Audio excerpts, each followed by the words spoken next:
Kom ons sluit ons oë. Ons Hemelse Vader, ons sê vir U baie dankie dat U ons God is en dat ons U kinders is. Ons sê dankie vir oggend vir U liefde, vir U hand van beskerming. Ons sê dankie my God dat U die Heilige Gees ook dan ook beskikbaar maak vir ons, om ons verder te kan lei, om ons harte te kan voorberei vir die boodskap my God. En ons vra dat die Heilige Gees ons verder deur hierdie diens sal lei. In Jesus se naam, amen. Dis 'n geseënde Sabbat vir u almal, veral vir ons besoekers. Hartlik welkom. Baie dankie aan die Brackenfell 70 Adventiste Kerk vir die uitnodiging ook om hier vandag te preek. Alte en Maak, baie dankie. En Alte, baie dankie vir die Sabbatskool wat jy aangebied het. Ek het dit baie geseënd gevind. Ons skriftuurlesing kom vanoggend uit Psalm 50 vers 15. En dit lees as volg: Roep my aan in die dag van benoudheid. Ek sal jou uithelp. En jy moet my eer. Kom ons sluit ons oë. Ons Hemelse Vader, ons sê dankie vir die teenwoordigheid van die Heilige Gees. Ons sê dankie dat die Heilige Gees ons harte kan voorberei vir hierdie boodskap. Ek is die diensknegt vanoggend om die boodskap oor te bring, my God. Salf my tong en my lippe, my God, en beskerm my agter U kruis, my God, in Jesus naam, amen. Die titel van my preek is God kyk agter sy kinders. En hierdie preek is geïnspireer deur een van my vriende, wie deur 'n moeilike tydperk gegaan het, en sy lese was nog altyd God kyk agter sy kinders. En daarmee word bedoel dat God lei, sorg vir en beskerm sy kinders. En dikwels met die konnotasie dat hy in ons beste belange optree, selfs al is ons nie daarvan bewus nie.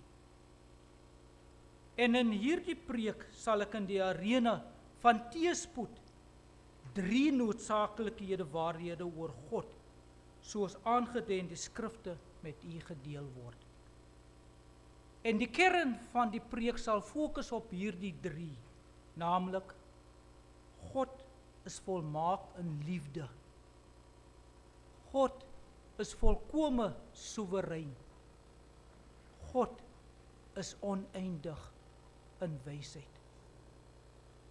En wat ons ook al deurgaan met uitdagings, met teëspoed, laat ons die 3 noodsakelikhede altyd onthou. Hy weet alles en neem altyd die beste besluite, soos in die geval van die Aberfan tragedie. In die boek van Jeremy Bridges getitel Trusting God, vertel hy van die Aberfan tragedie.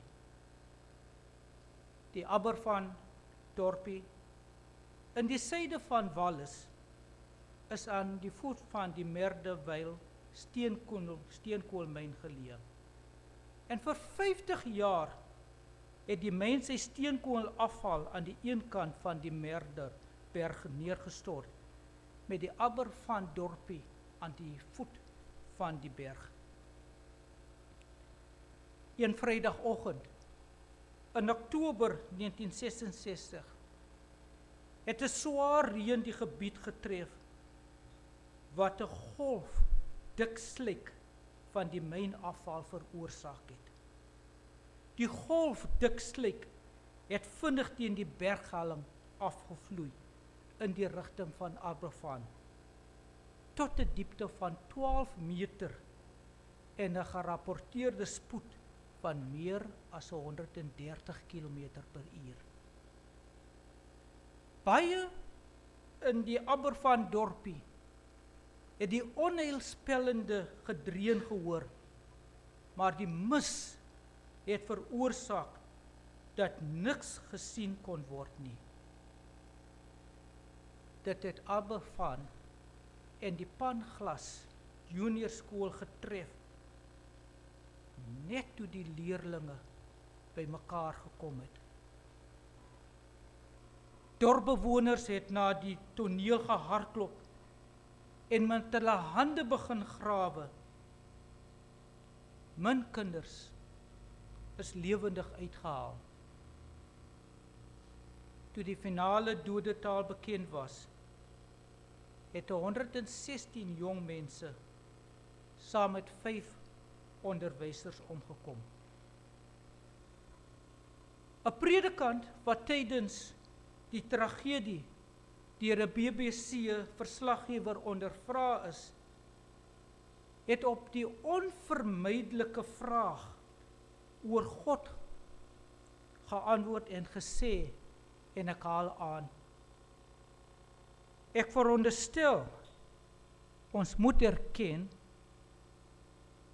dat dit een van daardie geleenthede is wanneer die Almagtige 'n fout gemaak het, sluit van die aanhaling. Wanneer ons stil staan en dink oor die Aberfan tragedie en spesifiek die kommentaar van die predikant, weet ons in ons harte, gebaseer op daardie 3 noodsaaklikhede waarhede oor God, dat God geen foute in ons lewens of in die vallei van Suidwallis of geen ander plek maak nie. God maak nie 'n fout nie. Maar God se kinders is nie immuun teen teenspoed en pyn nie. Almal van ons, myself ingesluit, kom teenspoed in verskillende forme en op verskillende tye te staan. Dit is deel van die menslike bestaan. Teenspoed en sy emosionele pyn kom in baie forme voor. Sommige is skielik, traumaties en verwoestend. Ander teenspoed is kronies, aanhoudend en oënskynlik ontwerp om ons gemoed met verloop van tyd af te takel. Boonop word ons dikwels versoek om die pyn van ander te dra. Het sy familie of vriende, en baie van ons, soos ons hier sit, dra moontlik ook die pyn van ons kinders, van ons familielede, want soos hulle pyn ervaar, so kry ons ook pyn. Wanneer ons hierdie teenspoed sien en ervaar, is baie geneig om soos leraar Frank E. Greef te vra, gee Jesus om?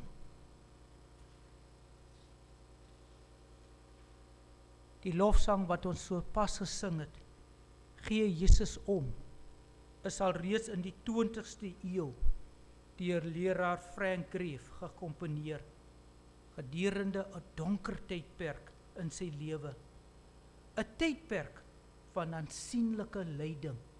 Dis toe hy daardie lofsang gekomponeer het, gee Jesus om. En as jy weer eens kyk na daardie lofsang, stel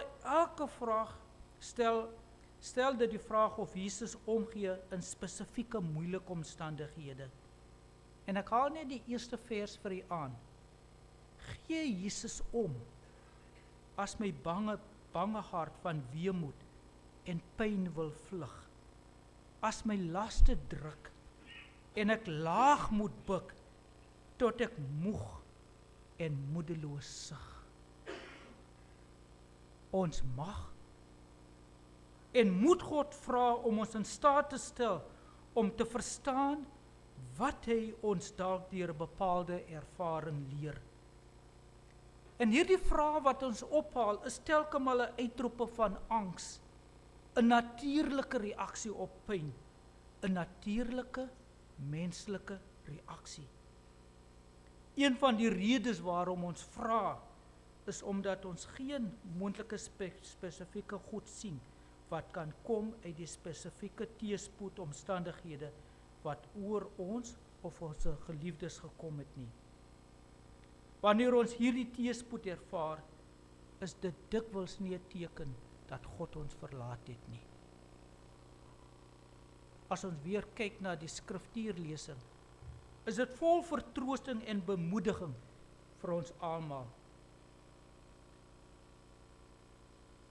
Die skriftuurlesing herinner ons aan die getrouheid en die betroubaarheid van God wat altyd agter sy kinders kyk. Maar die vraag is vanoggend, is ons verhouding met God en ons vertroue in hom van so 'n aard dat ons glo hy is met ons in ons teëspoed, al sien ons geen bewyse van sy teenwoordigheid en sy krag nie. Ek moedig u aan om altyd, veral in die reëne van teëspoed, die volgende 3 noodsaaklikhede waarhede ten opsigte van God in die harte te bewaar. En die eerste een is, God kyk agter sy kinders omdat God is liefdevol. God se liefde is opreg, onfeilbaar, onbeperk en sonder enige gebreke. Glo jy regtig vanoggend soos jy hier sit, dat 'n God wat jou liefhet en weet wat die beste vir jou is, in beheer van jou situasie is? Wanneer ons te midde van teëspoed is, sal ons in die versoeking kom om aan God se liefde te twyfel.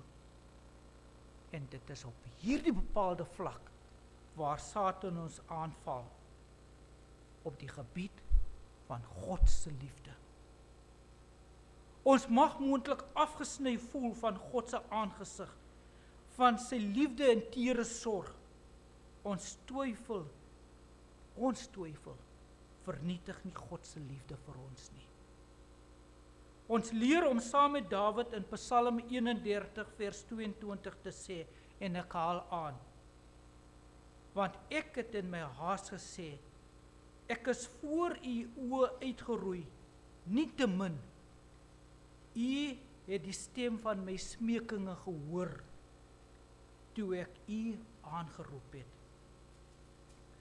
Wat ook al ons spesifieke teëspoed of ranspoed mag wees, ons kan verseker wees dat ons Vader 'n liefdevolle doel daarmee het. Omdat God liefde is dit noodsaaklik deel van sy natuur om goed te doen en genade aan sy skepsels te bewys. Daar is geen twyfel dat die mees oortuigende bewys van God se liefde in die hele skrif is dat sy seun gegee het om vir ons sondes te sterf. Johannes het gesê dat God liefde is, en dit is hoe hy sy liefde gewys het, deur sy seun te stuur om vir ons te sterf. God skep behaag daarin om ons lief te hê, want ons is sy eie. God se liefde is 'n waarheid wat ons in ons gedagtes en ons in sy harte moet wegbere, wat ons te midde van teëspoed moet gebruik om ons twyfel te hanteer en God te verheerlik en hom te vertrou. Dit is by tye soos hierdie dat ons deur geloof ons standpunt moet inneem oor die versekering van God se liefde wat in die skrif aan ons gegee is. Die Here se onfeilbare liefde omring die man wat op hom vertrou. In al die teëspoed wat ons deurmaak, is God se liefde onfeilbaar, soos bevestig in Jesaja 43 vers 2. En ek haal aan vir u. As jy deur die water gaan, is ek met jou. As jy deur die riviere gaan, sal hulle jou nie oorspoel nie. As jy deur die vuur loop, sal jy nie verbrand word nie. Die vlamme sal jou nie aan die brand steek nie. Die sluit van die aanhaling. En dit is dikwels te midde van ons teëspoed dat ons die heerlikste manifestasie van sy liefde ervaar. Soos Darlene Burgerson in haar artikel Tussen Lewe en Dood in die boek Beautiful in God's Eyes vir haar vertel. En ek dra dit aan die oor soos volg. Januarie 1986. Ek sit en staar soos die dokter van die Mayo Kliniek die diagnose bevestig wat ek 'n maand tevore ontvang het. Ek het 'n ongeneeslike longsiekte wat vinnig erger word. Hy het gesê ek het gemiddeld 6 maande tot 2 jaar om te lewe en waarskynlik nie meer as 6 jaar op die beste nie. Hy het gesê my enigste kans was om 'n hart-long-oorplanting te kry en dat ek so gou as moontlik op die waglys moet kom. Dit was asof ek in 'n klip verander het en nie kon opstaan om die dokter se kantoor te verlaat nie. Ek was so bly my dierbare man het saam met my gekom om my terug by die hotel te kry. Toe ons by die hotel kom, was die eerste ding wat ons gedoen het, was om te bid. Met groot moeite en baie gebed, kon ek nog 6 jaar by my werk bly. Al die tyd het ek gebid dat God my sou genees. Toe het ek myself afgevra, hoekom verdien ek om gesond te wees meer as enige mens anders? Maar let op, hoe haar houding nou positief verander teenoor God en sy plan vir haar lewe, wanneer sy die volgende besef. God het wel iets vir my gedoen. Nee, ek het nie 'n oorplanting gekry nie. En ek was nie genees nie. Ek sukkel steeds elke dag om asem te haal. Ek skud 3 matte, 4de helfte van die vloer, en dan moet ek rus. My werk moet ek in stukke en stukkies gedoen word. Ek is dankbaar, ek het net s'nags stuurstof nodig. Ek voel so geseënd, want dit is 17 jaar later, soos ek nou skryf. Maar my lewe het verander in 1986. Ek weet nou, meer as ooit tevore, dat elke dag 'n bonus is.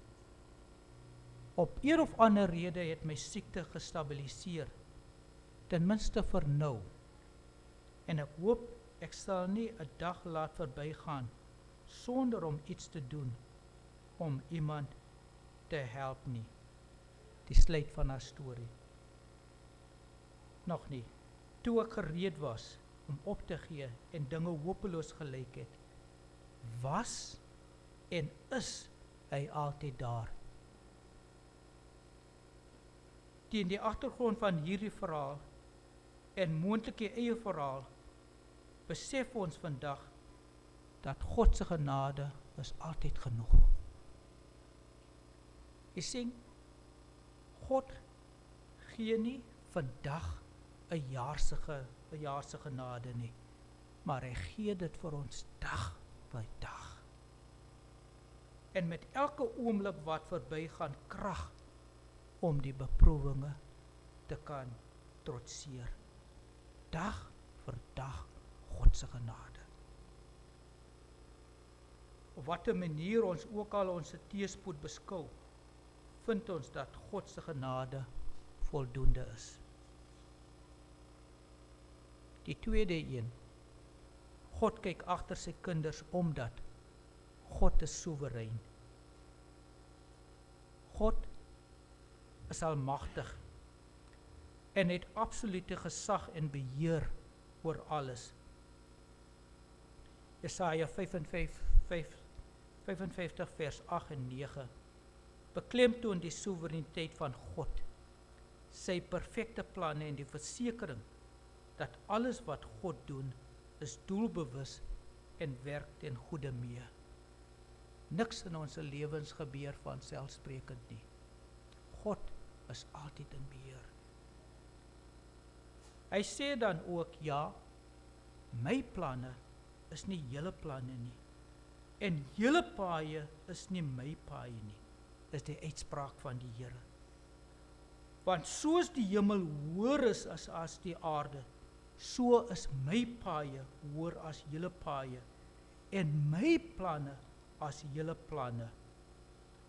Ongeag die aard of oorsaak van ons teëspoed, gaan God saam met ons deur hulle.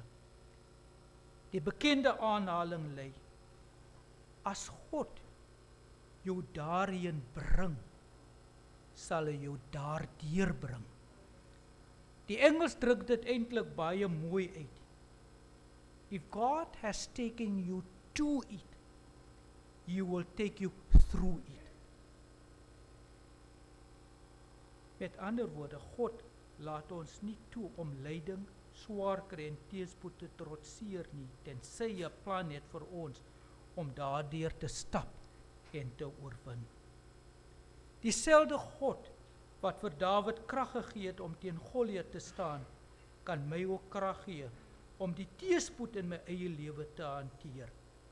Dit is slegs deur Christus en die Heilige Gees dat ons oorwinning oor teëspoed en lyding kan en sal behaal.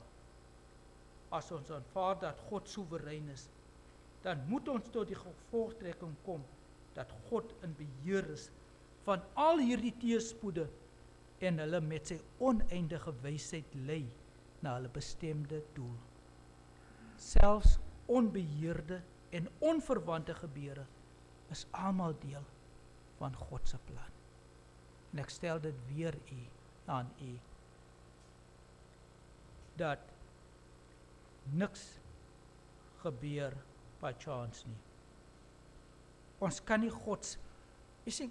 nie God se beheer oor ons lewens verminder tot 'n stop and go nie. 'n in en uit nie. God is altyd in beheer van ons lewens. Hy reageer voortdurend elke saak van ons lewe en gee wel om vir ons. Wat die lyding van gelowiges van die ongelowiges onderskei, is die vertroue dat ons lyding onder beheer is van 'n almagtige en 'n liefdevolle God. Ons lyding het betekenis en doel in God se ewige plan. Niks is te groot of te klein om God se regerende hand te ontstap nie. In Jesaja 41 vers 10 stel die woord van God dit as volg: Wees nie bevrees nie, want ek is met jou. Wees nie verskrik nie, want ek is jou God. Ek sal jou versterk en jou help. Ek sal jou ondersteun met my regverdige hand. In sy bekende uitspraak oor Moses in Matteus 10 vers 29 en 31 het Jesus dit as volgestel: Is 2 Moses nie vir 'n steen te koop nie, en tog sal nie een van hulle op die grond val sonder die wil van julle Vader nie. Moet dan nie bang wees nie.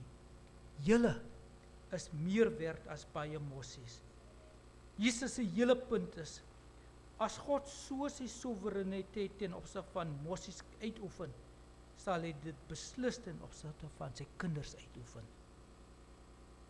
Die derde en die laaste een is, God kyk agter sy kinders, omdat God oneindig in sy wysheid is. Hy weet altyd wat die beste is vir ons is, en wat die beste manier is om daardie resultaat te bewerkstellig.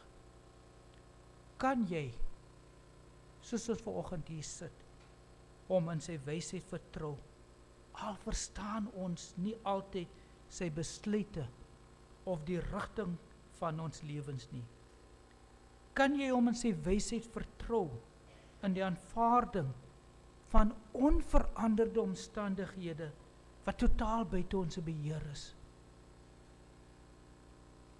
Ek dink dit is baie maklik om te vertrou wanneer 'n proses van gebeure uitdraai soos ons wil hê dit moet gebeur. Ek herinner jou vanoggend aan die woorde van Salomo in Prediker 7 vers 13. Kyk na die werk van God. Wie kan reguit maak wat hy krom gemaak het? God se oproep aan ons is om nederig te wees en te erken dat God se plan en sy manier om sy plan uit te werk is dikwels buite ons vermoë om te begryp en te verstaan, maar dat ons op God se leiding en krag kan staatmaak. Geduldig te wees in tye van teëspoed en te bid vir wysheid en insig, dat God sy wil aan ons sal openbaar.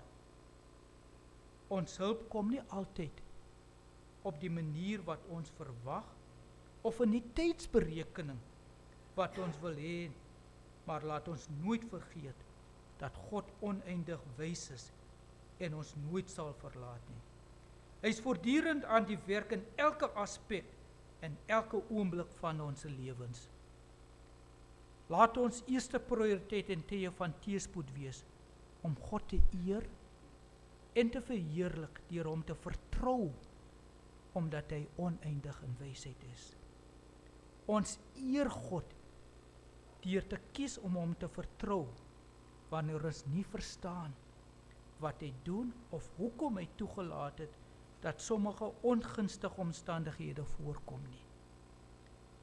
Om God te vertrou is nie 'n kwessie van gevoel nie, maar van my wil. Ek kan kies om dit te doen, al voel ek nie so nie. Daardie wilsdaad moet gebaseer wees op geloof, en geloof moet gebaseer wees op die woord van God. Om God te vertrou, moet ons altyd ons ongunstige omstandighede deur die oë van geloof beskou. Die geloof om die oneindige wyse God te vertrou in teëspoed.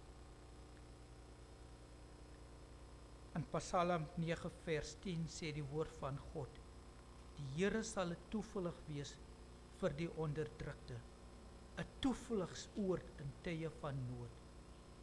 Laat ons gebed vandag as volg wees: Here, ek weet U is in beheer van hierdie verskriklike gebeurtenisse. Ek verstaan nie hoekom U dit toegelaat het om te gebeur nie, maar ek sal U vertrou. Ten slotte, Psalm 50 vers 15 herinner ons daaraan dat God altyd agter sy kinders kyk. In ons benoudheid en ons teëspoed kan ons na hom uitroep, seker wees van sy hulp en met dankbaarheid mag reageer. Mag ons daagliks hierdie belofte onthou en daarop vertrou dat God soewerein, oneindig in wysheid is en ons diep liefhet, ongeag wat ons in die lewe toekom. Mag ons hom altyd eer en loof vir sy voortdurende sorg. Amen.